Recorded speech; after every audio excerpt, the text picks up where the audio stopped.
Women in the world and in the Arab world have been fighting patriarchy in order to have equal rights just like men. The situation has got better now since women can get education, have jobs, and be whatever they want to be in the future.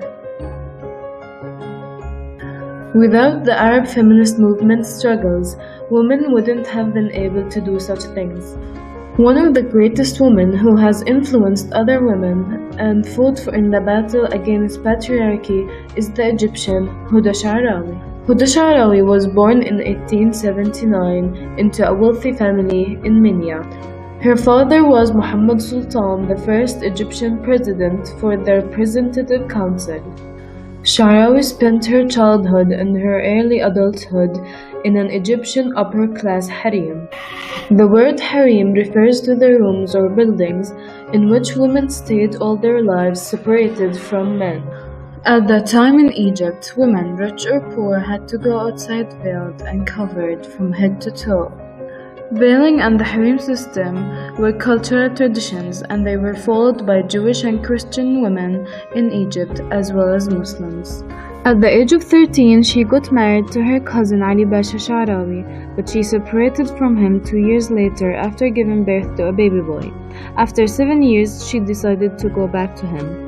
Huda's early experiences made her educate herself and start her journey to enlighten the Egyptian women as a feminist. Sha'rawi started by opening schools for girls. She also organized lectures for women in all fields of life, and she finally founded the first Egyptian Feminist Union. After World War, she helped organize the largest women's anti-British demonstration. The death of both her father and her husband gave her the freedom to travel around the world and represent Egypt in women's conferences. After her return from Europe, she and her friend decided to take their veils off in a train station.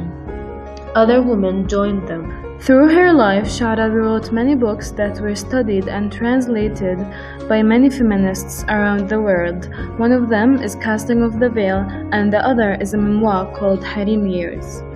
In her memoir, she expresses her feelings as saying, "I became depressed and began to neglect my studies, hating being a girl because it kept me from the education I sought. Later, being a female became a barrier between me and the freedom for which I yearned." Until her death, Sha'rawi never stopped giving and working hard in order to liberate and influence millions of Arab women and people around the world, and that's why I chose her.